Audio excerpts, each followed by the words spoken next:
Pondok Pesantren Tahfidzul Quran Thoriqul Jannah Malang adalah lembaga pendidikan yang menyelenggarakan program pendidikan terpadu. Program utamanya yaitu tahfidz Al-Quran 30 juz bersanad, yaitu sanad Imam Hafiz. Yang kedua, tafakuh, memahami dan mendalami ajaran agama Islam. Dan yang ketiga yaitu ilmu hikmah, yaitu ilmu yang mempelajari tentang Al-Quran dan hadis serta untuk mendekatkan diri kepada Allah. Harta yang kita cari pagi, petang, siang, dan malam itu belum tentu kita nikmati. Maka salah satu investasi akhirat sampai ke alam barzah kita adalah pembangunan pondok pesantren. Di antaranya yang terpercaya pembangunan pondok pesantren Tahfidzul Quran Thoriqul Jannah Malang. Rekening BCA 12308265508 atas nama Khalifah, pendiri Pondok Pesantren Tahfidzul Quran Thoriqul Jannah. Assalamualaikum warahmatullahi wabarakatuh. Alhamdulillah rabbil alamin wa bihi wa umuri wa dinana. Salam bahagia kepada kita yang bersama Mbak. Tadi kita sempat debat sahabat sebelum kamera ini nyala untuk mengajak Mbak ini berdiskusi tentang permasalahan yang dia alami. Gimana, sehat Mbak? Sehat. Sebelumnya, mohon maaf sudah datang saya di sini itu mengganggu kenyamanan sampean, karena di sini saya bertujuan baik untuk menyelesaikan masalah ini. Karena masalah sampean ini di keluarga sampean ini ada yang memakai atau menggunakan pesugihan. Dari salah satunya itu yaitu suami sampean sendiri, Rafi, yang menggunakan pesugihan. Sampean sebagai istri kan tahu kan bahwa pesugihan itu dilarang. Dan kenapa sama tetap ibaratnya itu nggak mau lepasin? Kan dosa. Saya nggak merasa kalau suami saya ini mengikuti pesugihan yang seperti pengtudukan. Ya.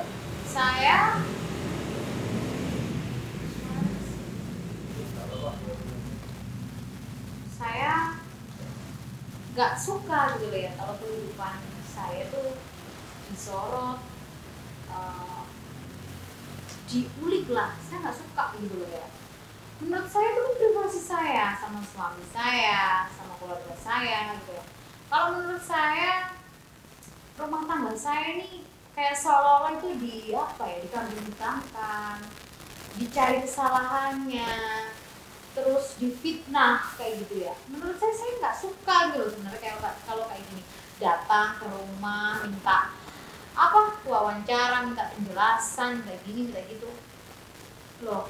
Saya sebagai istrinya gitu loh merasa bahwa suami saya itu baik-baik aja, nggak pernah ada yang namanya pesugihan lah apalah gitu loh. Jatuhnya fitnah gitu loh, nggak seneng gitu loh makanya. Berarti sama ini merasa fitnah gitu ya? Iya gitu loh, kalau dibuat-buat konten kayak gini, dibuat pertanyaan, ditanya, diulik, kenapa gitu loh kok suaminya begini begitu gitu.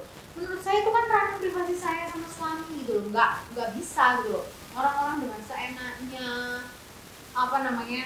mengulik kehidupan saya sama suami gitu loh, karena kan privasi saya gitu loh sama suami. Saya nggak suka gitu loh, saya ditanyain kesana kemari ini itu loh. Ngapain gitu loh, kalian tuh siapa gitu loh, nggak ada hak gitu loh kalian sama hidup saya, hidup suami saya, keluarga saya kayak gitu. Jadi kan ini gimana ya, saya ini harus bisa berada di tengah antara sampean dan kubunya dari kubu Batalang juga ya. Di sini saya pengen tahu kenapa sih kok, maksudnya gimana ya, zaman itu tidak mencurigai bahwa si Rob ini menggunakan pesugihan, padahal sudah ada bukti dari tim Kapalang, bisa dilihat sendiri di channelnya sahabat Dev, bahwa si Robi itu pernah bersetubuh dengan ular ya. Itu yang informasi yang saya dapatkan, dan itu memang ternyata dan bukan rekayasa. Apakah langganan sampai berapa tentang si Robi yang dia nggak masuk akal gitu loh mas. Yeah. Hari gini tuh kan kita sebagai manusia, kita ya otomatis ya seandainya melakukan hubungan suami istri itu ya jelasnya dengan manusia. Karena kan banyak sekali ya hal-hal di internet lah, di mana orang percaya bahwa dia itu bisa loh melakukan hubungan dengan hewan, dengan binatang, dengan ular apalagi, itu tuh nggak masuk akal gitu, nggak ada, nggak mungkin gitu loh. Emang dalam kalau dipikir secara logika itu nggak ada, karena itu udah beda beda ranah. Ya ini masuk ke ranah goib, bisa dibilang seperti itu. Karena salah satu ritual dari ritual pesugihan itu yaitu bersetubuh dengan ular. Nah, situ makanya banyak yang menduga bahwa suami sampean Robi itu menggunakan pesugihan, hasil kekayaannya dari pesugihan. Nah, itu bukannya kita dari tim Kapalang itu dan tim guru saya ingin menghancurkan atau ikut campur masalah keluarga sampean, keluarga matang sampean, dan kita ikut itu di masalah tentang pesugihannya itu Mbak. Jadi kalau menurut saya sampean jujur aja nggak apa-apa, sampean tidak bisa juga bisa memilih mana yang baik dan mana yang salah. Saya itu kalau orang ngomongin bahwa suami saya kayak gini kayak gitu, intinya gini loh, ini tuh nggak masuk akal gitu loh, secara nalar tuh nggak masuk akal ya, omongan-omongan yang pertanyaan-pertanyaan kayak gitu nggak masuk akal bagi saya, itu nggak masuk akal. Satu, nggak mungkin gitu loh, gimana bisa seorang manusia bersetubuh dengan hewan, nggak masuk akal gitu, nggak masuk logika gitu loh. Secara hewan itu kan nggak beranak, ular itu kan nggak beranak, ular kan bertelur. Nah sedangkan manusia kan beranak gitu loh, nggak mungkin gitu loh. Secara teori atau logika itu nggak masuk akal gitu loh. Saya sebagai seorang istri sangat menghormati suami saya menghormati beliau karena beliau itu sangat berkontribusi dalam kehidupan saya. Maksudnya itu apa ya, dari segi perhatian, dari segi kasih sayang, dari segi nafkah, itu sangat mencukupi gitu loh. Bahkan menurut saya itu lebih gitu loh. Orang mengatakan kok mau katanya dijadikan istri keberapa, kok mau, terus juga dia itu punya pesugihan, lo gak masuk akal gitu loh. Maksudnya itu gak masuk akal, itu dia bersetubuh dengan hewan, dengan ular, terus tiba-tiba bisa kaya, ini gak masuk akal gitu loh. Logikanya itu lo kemana gitu loh.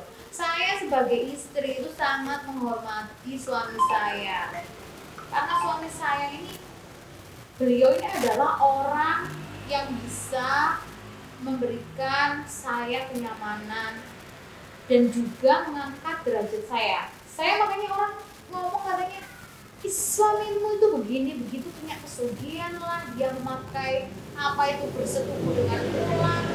Kalau seandainya orang sampai tanya ini, suami sampai ini bersetubuh dengan istri-istrinya yang lalu, saya masih bisa terima gitu loh. Ini bersetubuh dengan ular hanya demi uang itu loh, gak masuk akal gitu loh. Yeah. Suami saya ini kan keturunan Arab lah, gak mungkin gitu loh. Sampai orang percaya ada pesugihan ini gak masuk akal gitu loh ya. Karena saya ngomong begitu itu juga mereka dari kubunya Kapalang ini juga memberikan bukti gitu. Kalau nggak ada bukti saya nggak boleh ngomong. Udah, kita skip aja masalah tentang ini. Berarti sama yang mengira itu hanya tuduhan. Iya, tuduhan, dan saya bisa loh ya tuduhan sama. Yang ada bukti gitu ya. Enggak, gini. Sekarang kan di negara kita itu ada yang namanya segala sesuatu kita bisa melaporkan ke pihak polisian. Kalau secara polisi nggak terima, maksudnya kayak laporannya bahwa mereka tim kalian tuh nuduh keluarga saya, suami saya. Loh, itu yang namanya pencemaran nama baik lah mas. Intinya itu secara logika itu nggak masuk gitu loh. Makanya saya udah kayak gini hidup kita diteror, bahkan ibu saya aja sampai bertekuk lutut sama tim kalian gitu loh. Saya bisa kok ngelaporin ke polisi karena nggak masuk akal gitu loh. Kok tiba-tiba datang ke rumah orang, shoot foto kanan kiri, minta penjelasan kayak gini. Sebenarnya saya capek gitu loh. Intinya saya sudah bahagia dengan suami saya, Mas Robi. Saya juga menerima seandainya Mas Robi memiliki istri selain saya, karena saya juga bukan satu-satunya di dalam kehidupan beliau gitu loh. Saya sangat menghargai gitu loh privasi beliau gitu. Kok dengan gampangnya orang lain tuh bahkan mengulik kehidupannya itu nggak masuk akal gitu loh. Apa ya, pencemaran nama baik loh kalau menurut saya. Terus kita pas selanjutnya ya, ini dari sekian banyaknya istri Robi kan, pasti dari salah satu dari mereka semua, kalau menurut saya pasti kan hamil kan. Mereka semua kan pernah hamil gitu, istri-istrinya Robi itu. Dan setiap mereka hamil, janinnya itu mesti hilang.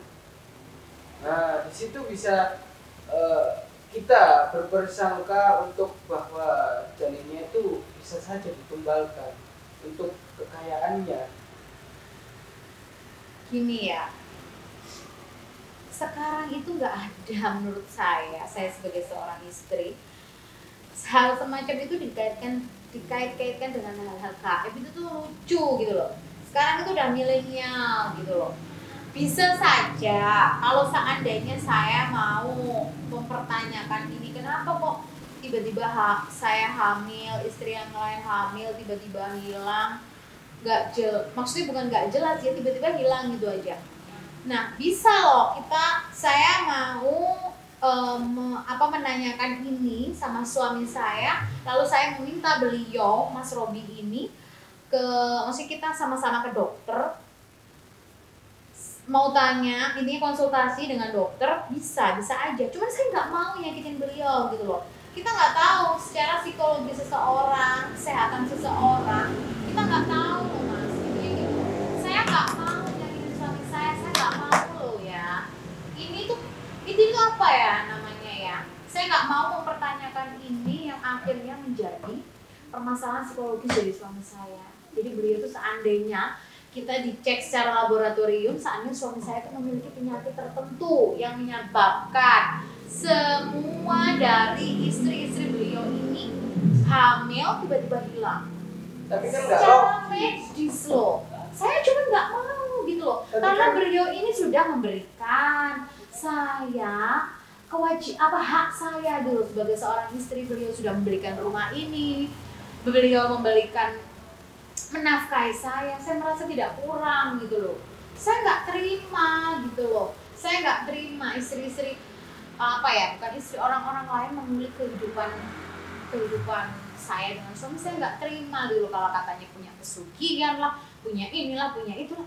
Ini nggak logis loh Mas. Berarti sampai terima kalau Robi itu punya istri banyak gitu. Loh, secara gini, saya bukan orang pertama di kehidupan beliau. Saya bukan orang pertama di kehidupan beliau. Tapi terima? Ya saya terima. Saya bukan orang pertama. Saya istri kedua. Kalau saya melarang beliau, dasar saya di mana? Gak terima. Gak mungkin, gak masuk akal kalau seandainya saya melarang beliau. Kayak Tasya kemarin. Tasya, saya sudah mengikhlaskan beliau menikahi Tasya, Vina. Tapi Tasya nggak terima. Loh, dasarnya Tasya ini di mana? Tasya ini sudah salah jalan gitu loh. Salah jalannya di mana? Kamu itu bukan orang pertama di kehidupan Mas Robi. Kalau kamu orang pertama, kamu berhak dong bahwa melarang atau tidak menyetujui pernikahan selanjutnya kayak gitu. Saya nggak habis pikir ya, orang-orang tuh gini. Kita itu sudah diberi perhatian, sudah diberi fasilitas, sudah diberi kehidupan kita udah dicukupin gitu. Kenapa? Intinya itu menjadikan sebuah permasalahan itu menjadi melebar-lebar. Kenapa gitu loh? Bahkan orang lain beranggapan ada tumbal lah, ada pesugihan lah, ada apalah, ada apa.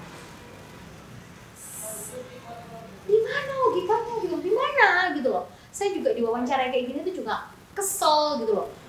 Saya tuh nggak capek gitu loh. Intinya gini, kalau seandainya saya nggak punya anak, saya nggak punya apa, itu bukan urusan kalian loh. Itu urusan saya sama suami saya gitu loh.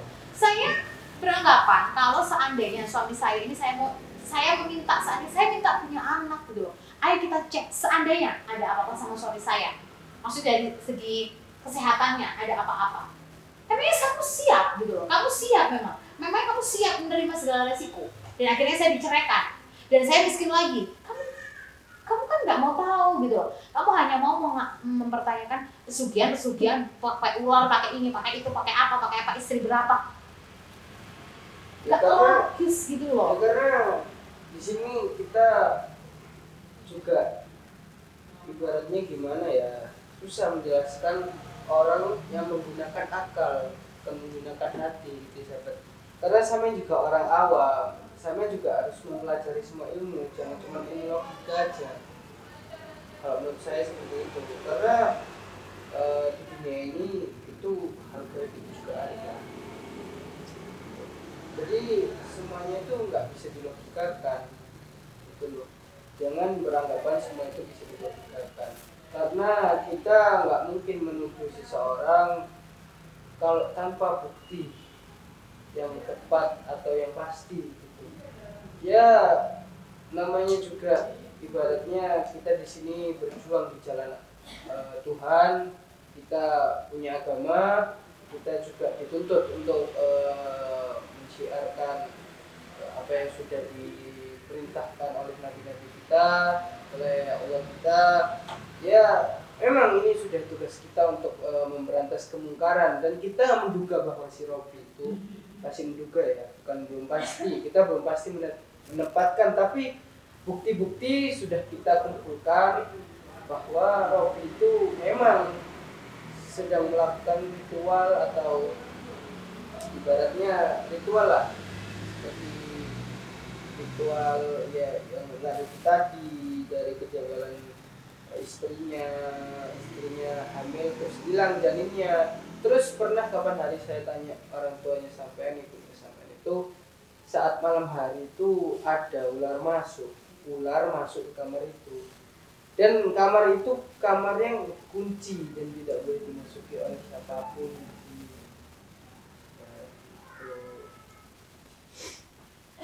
Gimana? Apa masih ada apa ya tanggapan lagi tentang omongan saya barusan? Saya sebenarnya udah cukup ya memberikan tanggapan, di mana tanggapan di sini tanggapan. Yang jelas ya, kalaupun seandainya saya percaya dengan omongan kalian, kita nggak minta dipercayai, kita terus hanya saya maunya gimana gitu loh.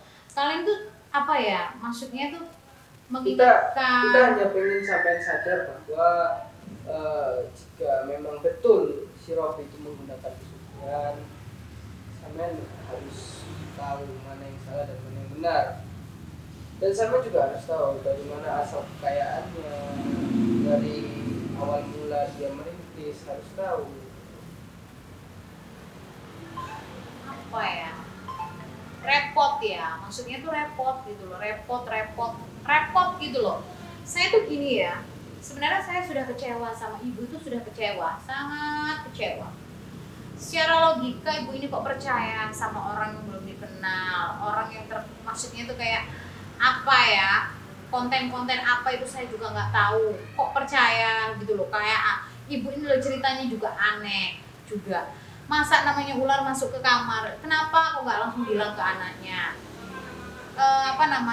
ada ular kita masuk atau kayak gimana ceritanya ibu tuh selalu kayak gitu. Intinya tuh ibu tuh nggak suka sama pernikahan saya sama Mas Robi gitu. Menurut saya kayak gitu loh. Katanya ibu mau bikin saya sadar diri. Ibu, saya kalau mau bicara kayak gini tuh saya buka aib keluarga saya loh ya. Saya buka aib gitu loh. Ibu, kita itu hidup itu sangat sederhana loh ya. Ini biar dilihat sama ibu, kalau ibu suka-suka kayak buat YouTube kayak gini, buat apa ini konten kayak gini gitu loh. Ibu, kita tuh ada di kehidupan atau di garis kemiskinan loh sebelum saya kenal sama Mas Robi. Ibu, kita hidup aja tuh susah gitu loh. Kalau menurut saya sesuatu kebahagiaan itu bisa berkumpul dengan keluarga. Ini gini Mas, kita bisa kumpul sama keluarga, tapi kalau kita nggak ada uang, apakah kita bisa bahagia gitu Kalau secara kita ada logika? uang, kita nggak punya keluarga gitu. Ini gini Mas, segala sesuatu tuh butuh uang. Kita butuh seandainya bayar listrik, bayar kebutuhan, bayar anak sekolah, seandainya kayak gitu, bayar kehidupan sehari-hari kita butuh uang gitu loh. Masih banyak orang di luar sana yang nggak mampu. Mohon maaf ya jika saya tidak bermaksud untuk menyebutkan, tapi saya hanya ingin mengedukasi Mbak ini saja. Banyak orang di luar sana yang kurang mampu, tapi mereka masih bahagia, masih bisa berkumpul dengan keluarganya, masih bisa tersenyum. Gitu loh. Itu kata-kata retorik gitu loh ya. Itu tuh bullshit gitu loh. Kita nggak ada uang, kita bahagia. Hello, siapa gitu loh. Kita tuh ke kamar mandi aja, ke WC umum aja bayar 2.000. Masa kita dalam kehidupan kita nggak bayar? Yang suruh ke WC siapa? Ya kan kita butuh ke WC Mas. Kan Masa kita bisa ke masjid, bisa sekalian ya sholat. secara kita kan mungkin ada acara kemana gitu. Kita nggak apa namanya? Numpang ke rumah orang juga bisa. Ya nggak bisa kayak gitu juga. Ini perlu dijelasin juga bahwa kita juga butuh uang gitu loh. Kita nggak bisa loh seenak-enaknya bahwa kita bisa kumpul keluarga, kita ada tanpa ada uang kita bisa bahagia. Sebenarnya bukan masalah itulah, bukan masalah uang atau kita nggak punya uang. Intinya saya gini, ibu saya itu ikut campur dalam rumah tangga saya nggak suka gitu loh. Intinya saya nggak suka sama beliau. Saya sebenarnya menghargai loh sama ibu saya, maksudnya menghargai sebagai ibu. Bu, ini saya lagi capek, tolong buat masak, buat kayak gini, buat gitu. Bukan saya mau nyuruh. Kan sama uangnya banyak, bisa nyewa pembantu. Kenapa kok yang diperalat malah ibunya? Kan ada ibu gitu loh. Saya kan bisa nyari pembantu. Sampai seharusnya menghargai bahwa ibu sampai telah merawat sampai dari kecil sampai bisa kayak ini. Seharusnya sampean berterima kasih dengan sebenarnya bisa sih, saya bisa saya membantu. Bisa saya bisa saya membantu. Cuman permasalahannya ibu itu sudah masuk ke sini ke ranah ini, ranah permasalahan saya ini. Berarti sampean punya dendam dengan ibu sampean? Enggak, saya nggak ada dendam sama beliau. Saya nggak ada dendam sama beliau. Cuma saya gini loh, please. Saya tuh sudah memilih Mas Robi itu menjadi suami saya gitu loh. Dan beliau pun juga mengizinkan saya menikah dengan Mas Robi, dan kondisi saya bukan orang pertama ya. Saya di sini saya katakan bahwa saya bukan orang pertama di dalam kehidupan beliau. Saya tahu gitu loh. Dan beliau pun juga tahu gitu loh. Kalau seandainya ada apa-apa atau apapun itu tanggung jawab saya gitu loh, bukan tanggung jawab ibu gitu loh. Saya nggak sukanya ini ibu itu memperkeruh suasana gitu loh, bilang kayak gini lah katanya apa zalim, anak durhaka tuh. Ya ampun, intinya ibu tuh tenang aja di rumah. Ibu tuh juga nggak perlu peduliin. Intinya ada di kenapa sih di satu rumah ini ada satu kamar yang nggak bisa dibuka atau nggak diizinin sama Mas Robi untuk dibuka. Ya itu privasi Mas Robi gitu loh. Saya udah tanya sama Mas Robi, beliau bilang bahwa itu tempat saya untuk berzikir gitu loh. Saya butuh privasi gitu loh. Saya butuh privasi di situ. Saya nggak suka gitu loh. Nah terus ibu bilang katanya ada ular lah, ada apalah, ada inilah, ada itulah. Katanya saya berubah gara-gara Mas Robi lah. Saya beginilah. Saya itu nggak ada masalah sama siapapun ya, apalagi sama Mas gitu. Kalau posisi kayak gini tuh kan saya akan menjadikan masalah gitu loh. Ya, karena ini udah panas, kita selawatan dulu supaya hati kita adem, kita nggak ada apa ya, ibaratnya kayak Turki atau Turki ya, kita selawatan dulu ya.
Ya, karena udah panas ini sahabat ya, mungkin takutnya mbaknya malah emosi. Mbak, mohon maaf ya jika ada berkata saya yang salah. Saya di sini hanya ingin mewakili, nanti yang sudah sampaikan bakal saya sampaikan ke tim kita, tim saya, tim Kapalang, supaya mereka juga tahu. Makanya saya buat video ini untuk mendokumentasi itu pernyataan sampean ya. Jika ada kurang lebihnya juga saya minta maaf untuk para sahabat-sahabat dulu, sahabat-sahabat ini. Mungkin cukup itu saja yang bisa kita perbincang malam kali ini. Saya akhiri. Assalamualaikum warahmatullahi wabarakatuh.